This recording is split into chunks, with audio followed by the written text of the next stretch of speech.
तिथले लोकांना जेवण वगैरे झालं, सगळे पाहुणे रावळे सगळे बसले. विचारलं, प्रभू कसा झाला स्वयंपाक? वा वा वा, चांगला म्हणीत जाव, कसंही असो हा पूर्ण ब्रह्म आहे ते म्हणीत जाव. पण खूपच विचारू लागले लोक, खोदू खोदू तिथली मंडळी. म्हणजे आता खरं सांगू का, शबरीच्या पोरामध्ये जो स्वाद होता तसा स्वाद मला अजून कुठंच चाखायला मिळालेला. शबरी माता की जय. हे कोण म्हणतं? रामचंद्र प्रभू म्हणतात. आमचा वाजवीत गाजवीत गेलेला नैवेद्य, सोहळ्यातला नैवेद्य, आणि दंभ असेल तर तो ढोंबू नाही पाहायला रे कामा नाही. दंभ जराही असता कामा नये. आमची माय का काय झिंज्या कुणीकडे तर चिंध्या कुणीकडे बिचारीच्या. मग त्यानं वरचं स्वरूप पाहिलं का तिथं भक्तिभाव पाहिला. भावाचा भुकेला भक्तीचा केला, वाटी दही काला गोपा असा हा राम. शबरीपासून शबरी मातेला म्हणे, बाई तुला मी माय पूर्ववत करू का? नाही म्हणे, रामा तू भेटला धन्य झालं म्हणे. शबरी रामात राम स्वरूपात लीन झाली. तिथून ऋष्यमुख पर्वतावर आले राम. आता तिथं कोण भेटले त्यांना? अंजनी पुत्र हनुमान. मनोजवं मारुततुल्य वेगं जितेन्द्रियं बुद्धिमतां वरिष्ठं वातात्मजं वानरयूथमुख्यं श्रीरामदूतं शरणं प्रपद्ये. पवन सुत हनुमान की जय. रामराय म्हटले, सियावर रामचंद्र भगवान की जय. हनुमंतरायानं साष्टांग नमस्कार घेतला. वास्तविक दोघं एकाच अधिष्ठानाचे. ज्या पिंडाचा राम त्याच पिंडाचा हनुमान. पण हनुमान सेवक म्हणूनच राहिले. आजही हनुमान जे आहेत ते जिवंत आहेत, असे आपल्यासारखी जिवंत आहेत. भाग्यवानाला ते बोलतात. कोण? अयोध्यामध्ये रामरायानं शरीर सोडलेलं आहे, पंचभूतात लीन झालेलं आहे रामरायाचं शरीर. तिथला कारभार कोण पाहतात? तिथं हनुमानगडी आहे. काय तिथे? हनुमानगडी आहे. तिथं आजही मोदीजी पहिल्यांदा तिथं जातात, नमस्कार करतात, मग रामलालाकडे येतात. आजही योगीजी तिथे पहिल्यांदा नमस्कार करतात, मग आजही ज्यांना ज्यांना हे ज्ञात आहे ते पहिल्यांदा कोणाचं दर्शन घेतात? कारण तिथून सगळी खबर मिळती, सगळी माहिती मिळती. अयोध्येत आले तर श्रेय पदरात पडतं. म्हणून हनुमानगढी आजही हनुमंतराया प्रगट रूपानं तो कारभार पाहत आहे. हनुमंत म्हणतात, प्रभो काही चिंता करायचं काम नाही. सीता शोध करण्याकरता मी तुम्हाला आता भरपूर सैन्य देतो. मिलिटरी आजच्या भाषेत भरपूर तुम्हाला मिलिटरी देतो उपलब्ध करून. आमचा या वनाचा राजा सुग्रीव आहे. कोण आहे? सुग्रीव आहे. तो या वनाचा राजा आहे. आणि आम्ही सगळे वानर जे आहेत त्याचं सैन्य दल आहे. आणि तो जर तुम्हाला आत्मसात करता आला, त्याचं एक कोडं आहे, त्याचं संकट आहे, ते जर निवारण झालं तर ते सगळं सैन्य त्याच्यासह आपल्या कामाला येईल, आपल्याला सहाय्य होईल. त्याचं काय संकट आहे? म्हणजे त्याच्या सख्या भावानं त्याचं सगळंच हरण केलं. हरण केलं म्हणजे त्याचं सगळं गडप करून टाकलं. त्याला काही ठेवलं नाही. इतकंच काय, पण त्या मूर्खानं त्याच्या पत्नीलाही देखील हरण केलेलं आहे. हे ऐकून रामचंद्र प्रभूला तर फारच वाईट वाटलं. आपण तर आलो त्याच्या करतात, भक्ताचं रक्षण करायचं दृष्टाचा. ते आले वालीकडं. वालीला विचारलं, अरे बाबा हे तू चांगलं केलं नाही. अरे तुझ्या भावाची ती पत्नी, लहान भावाची पत्नी आपल्या मुलीसारखी असते, बहिणीसारखी असते, आणि तू हे असं केलं मूर्खपणा. कोणाला म्हणतात? रामचंद्र प्रभू वालीला. माझं बोलणं जर तुम्हाला कळालं तर तुम्ही माझे वाली आहे, आणि जर नाही कळालं तुम्हाला कोण वाली आहे रे बाबा इतकी बडबड करून, काही फायदा झाला पाहिजे ना. हो, त्याचं नाव काय? वाली. रामचंद्र प्रभू त्याला म्हणतात, हे तू चांगलं केलं. ही नीती नाही, हे संविधानाच्या विरुद्ध वागू लागला तू. संविधान फार मोठ्या मारायला लागला. तू कशाच्या विरोधात? अरे हे संविधान आमचं पहिलंच आहे. नीती म्हणजे संविधान, नीती नियमाचं पालन करणं म्हणजे संविधान. त्या नीतीनं लोक वागत नाही म्हणून तर पोलीस डिपार्टमेंट जन्माला आलं. जर जन्मता सगळे ज्ञानी असते ते DEd BEd MEd MPhil PhD ची काही गरज होती काय? हो, जन्मता जर आपण ज्ञानी असतो सगळे तर आपल्याला काय करायची शाळा आणते काही गरज. त्याच्यातून अज्ञानातूनच हे सगळं प्रगट झालेलं आहे. वालीला समजून सांगू लागले की तू हे केलं हे चांगलं केलं नाहीस, तू त्याला आता तरी परत दे, सावध हो. कशाच ऐकतो वाली? उलट वाली म्हणतो आमच्या दोघा भावाच्या मधात तुमचं बोलायचं काय काम आहे? आता हे काय राम भाऊ आहे गावातला का रामडे आहे मधात बोलायला? ते म्हणतात मी मधात बोलायला नाही आलो,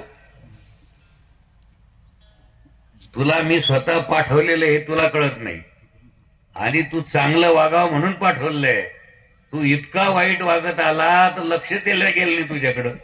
आता तुला मी धडा शिकवण्याकरता आलेलो, तुझं चांगलंच करायला आलेलं. राम भेटलं म्हणजे काय वाईट होईल का? त्याचं चांगलंच होणार, चांगलं करायला आलेलो आहे. तू परत कर. तो नाही म्हणे. रामरायाने त्याचा छेद केला. कोणाचा? वालीचा. त्याचा अंत्यविधी पण केला आणि सुग्रीवाचं सगळं राज्य सुग्रीवाच्या स्वाधीन केलं. कोणी? आता अर्थातच वालीच्या बायकोचं नाव तारा. काय? तारा. त्या तारेचं सांत्वन कसं करावं? पती आहे ना तिचे. ती रडू लागली धाय मोकली. कोण? तारा रडू लागली. तारतम्य असत जाऊ माणसानं. असं काही कोणावर प्रसंग जर भेटला तर तिथं कसं बसावं कसं बोलावं हे कळत जावं. तिथेही आपलं ब्रह्मज्ञान सांगत जावं. कुठेही ब्रह्मज्ञान सांगून जमत नाही. एखाद्या माय माऊलीवर असा प्रसंग पडला ती त्या अधिकाराची असते का तेवढ्या ब्रह्मज्ञान ऐकण्याची? नाही. तिथं असं बसत जावं. कसं बसत जावं? कुठं कसं बसावं हे सगळं शिकवलं जातं. ABCD पासून AG KG पासून युनिव्हर्सिटी. हो, तिथं असं बसत. हो, कीर्तनात मांडी घालून प्रसन्न चित्तानं बसत जाव. काही काही माणसं असे बसतात काही काही ठिकाणी तर असं वाटतं हे विसरले का काय? कुठं कसं बसावं, कुठं कसं बोलावं, कुठं अभद्र बोलावं, कुठं भद्र बोलावं याचं अपशास्त्र आहे. शक्यतो माणसानं अभद्र बोलत जाऊ नये. पण ते सवय पडिली वळण शिकून सुद्धा लवकर टाळ्यावर येत नाही तर न शिकणाऱ्याचे काय हाल असतील. आता पहा, एका आईनं आपल्या मुलाला सांगितलं बाळा चिंतनात चिंतन आहे बरं का, बाळा उद्या पाडवा आहे, गुढी पाडवा, चांगलं मुहूर्त आहे. तो आतापर्यंत असंच बोलत गेला काहीच्या काही. असं बोलू नको बरं अभद्र उद्या. नाही बोलणार म्हणे आई. काय म्हणाला तो? आई मी बोलणार नाही. ते गुढी उभारणं चालली. गुढी उभारणं चालली. गुढी उभारणं झाली. तिला नैवेद्य वगैरे दाखवायचा. हा काय म्हणतो, आई कावळ्या एवढा पिंडा एवढा भात आण. कशा एवढा पिंडा एवढा? हे कोणतं बोलणं झालंय? ज्याला ज्ञात आहे त्याला माहिती आहे. बाकी ज्याला काय कळणाऱ्याच बरं नाही. आता न कळणाऱ्याला काही नाही. अज्ञानाचा आनंद आहे. केवढा पिंड शब्द कधी वापरला जातो? पिंडा एवढा काय आण, भात आण. आणि तो मी कावळ्यासारखा गटगट खाईन आणि मुर्द्यासारखा पडवून राहील. कडीले वळण. तसं किती समजावून सांगा माणसाला पण त्याला त्याला शिवी देऊ नको, काही नको. आमच्या आश्रमात काही काही असते निभवून घ्यावं लागत. त्याला काय ते म्हणतात आम्ही आपले घोरामागची माणसं. म्हणजे तुम्हाला काय 12 खुणं माप आहेत काय?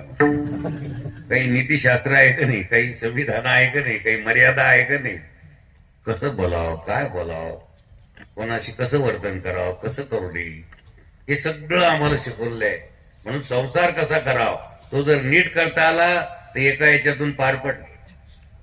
आणि परमार्थ कसा करावा हे जर चांगलं करता आलं तर 2 विषयातून तुम्ही परमार्थातले PhD झाले तुम्ही. आता सर्टिफिकेट तुम्हाला. हो, परमार्थ संसार परमार्थ फलीभूत झाला आजी संसार सफल झाला झाला की बाय संसार सफल होईल. हे जर चांगलं वर्म कळालं ना, प्रवृत्तीत कसं वागावं, निवृत्तीत कसं वागावं, तर झोपडीत तुमची खोपडी ठिकाणावर राहील. आणि हे जर नाही कळालं, सगळं राज्य तुमच्या स्वाधीन केलं तरी काही फायदा. मोठमोठाले बिल्डिंगी तुमच्या ताब्यात दिल्या तर काही फायदा नाही. मोठाले बहाल दिले तरी. ते मेंटल हॉस्पिटल काय साधं बांधलेलं असतं का?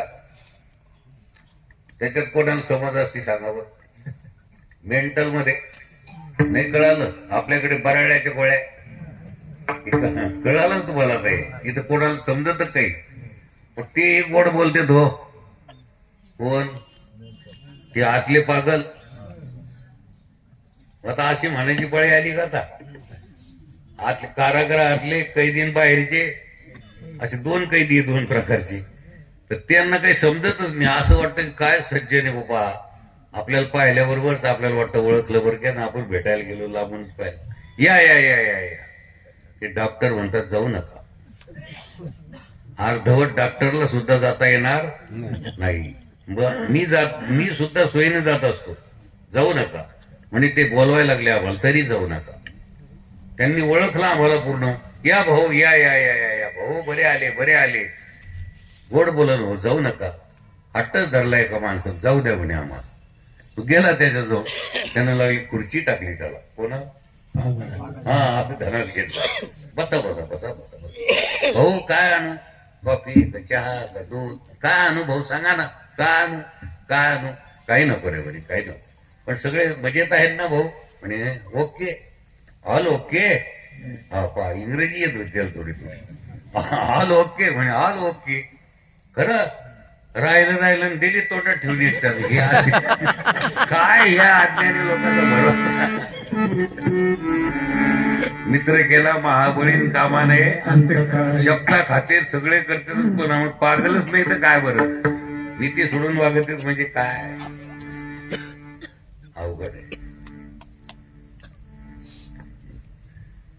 त्याला समजावून सांगितलं, त्याला ठार केलं. शेवट वालीला ती रडायला लागली. कोण? रडणं साहजिकच आहे. त्याची पत्नी आहे ती रडू लागली. तिला सांगायचं का कोणी आलं नाही कोणी गेलं नाही, जन्म नाही मरण नाही, असं जमल का? पण तारा त्या योग्यतेची होती. कुठं कसं वागावं याच तारतम्य असावं. पूजनीय प्रातस्मरणीय ज्यांचं पुण्यस्मरण आपण करू लागलो असे श्री रंगनाथ महाराज यांचे गुरुवर्य श्री विनायक महाराज साखरे हे त्यांना दादा म्हणत असत. काय हे कशा करता सांगतो मी, तारतम्य कसं असं की दादा त्यांची बहिणीचे यजमान वारले. आता ती भेटीला जाणं भागच आहे. 2-4 दिवस झाले दादा काही गेले, जाणं झालं नाही. आता जायचं बहिणीकडं.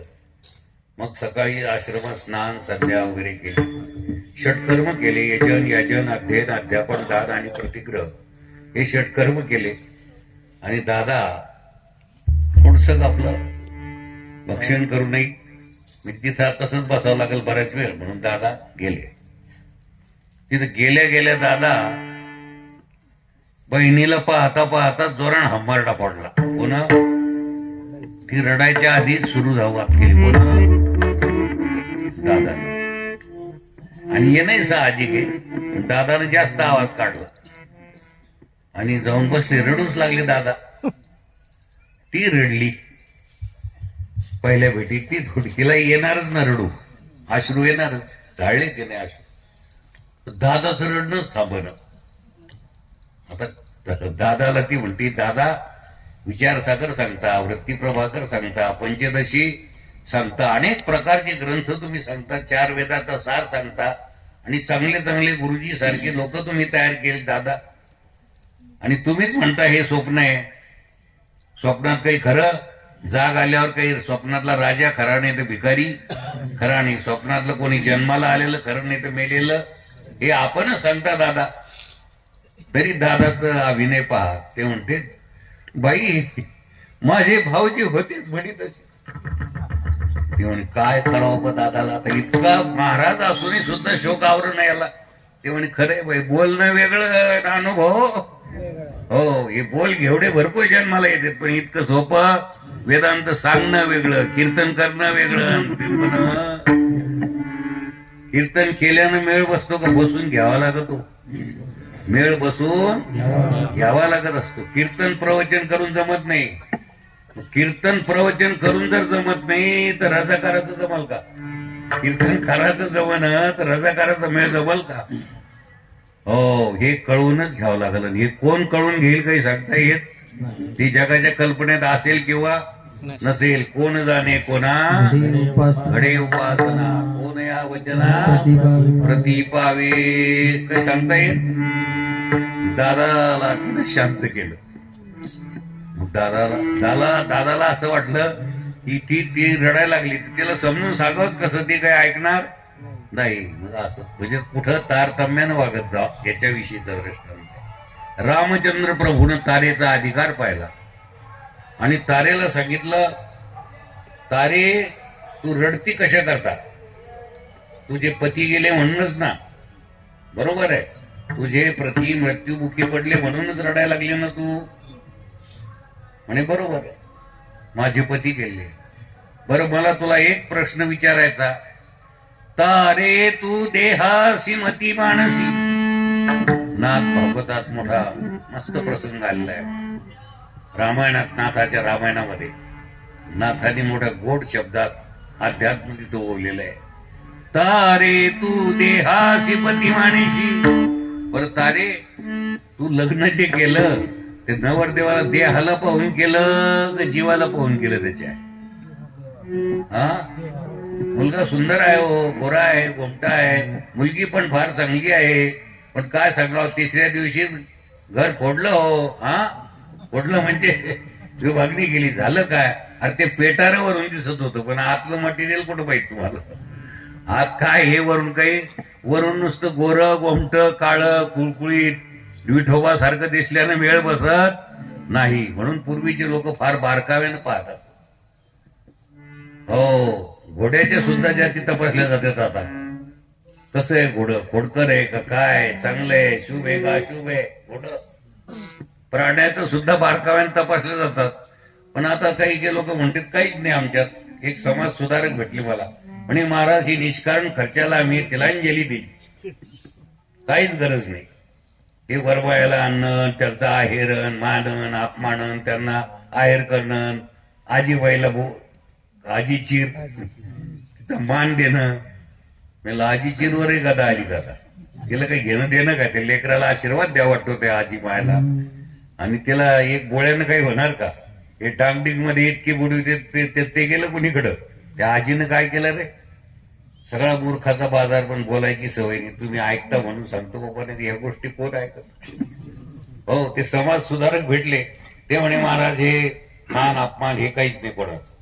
त्याला मान द्या, त्याला सुपाऱ्या द्या, त्याला खादिक द्या, ते काही नाही. अनावश्यक खर्च टाळला. ब्राह्मण वगैरे काही नाही आमच्या लग्नात, काहीच गरज नाही. मला फार उशिरा सुधारले तुम्ही.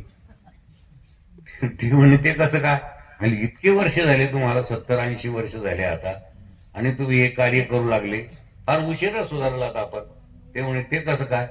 मला गाढवाच्या लग्नात कुठं ब्राह्मण असतो, घोड्याच्या लग्नात कुठं ब्राह्मण असतो, हलगटाच्या म्हशीच्या म्हैशी पुत्राचं आणि ते हलगटाचं लग्न ठरलं, तिथं काही नावागावानं पाहिलं जातं का? ब्राह्मण असतो का काय असतो? काहीच नाही ना. हो, कुठं तुमच्यापेक्षा आधी कोण सुधारले? तर हे सुधारणाच म्हणायची झाली क्षणभर तर अरे चाललो कुणीकडं. ते काय वेडे करून ठेवलेलं ते. अरे विवाह संस्था कशाला लावली आहे? काही कागद नाही, पत्र नाही, पण नुसतं अक्षता पडली की पक्कच झालं. ही माझी बायको, मी तिचा पती, पक्क झालेलं आहे. काही लिहिलंय काय? रजिस्ट्री मॅरेज तरी मातीत जातीच, लव्ह मॅरेज मातीत. पण हे नाही, सहसा सोडता येणार नाही. सोडता येणार? हो, तसं सोडायला जाणार नाही. तलाक लागलं काय ते तसं सोडल्या जाणार नाही. त्याची ओटी तरी भरावं लागते. भलतात मूर्ख असला तर तिच्या नावानं काहीतरी करून. हो, विवाह संस्था आहे. आणि ही संस्था जर कुठं असेल तर या भारतामध्ये. जगाच्या चांगल्या कल्याणाच्या संस्था जर कुठं असतील तर त्या भारतामध्ये. म्हणून सगळ्यात श्रेष्ठ देश कोणता असेल तर भारत. भारतामध्ये परवाला मला एक सर देशमुख भेटले आणि महाराज काही गुड न्यूज कानावर मिळालं नाही व काही अशा तुमची भेट नाही, मी भेटलो नाही. अहो माझा मुलगा फॉरेनला गेलेला आहे रिसर्च करायला डुकरावर. मी इथं काही कडे माहिला नव्हता का? त्याला काय करायचं फॉरेन अमेरिका इंग्लंड थायलंड काय गप्पा आणते. अरे फॉरेनचे लोक आशा करते भारतात यावं, भारतात जन्म व्हावा, हरे राम हरे कृष्णामध्ये उड्या मारायला लागलेत, माऊलीच्या पालखीमध्ये यायला लागलेत आणि उड्या मारायला लागलेत, नाचायला लागलेत. ज्ञानोबा ज्ञानोबा तुकाराम, ज्ञानोबा तुकाराम.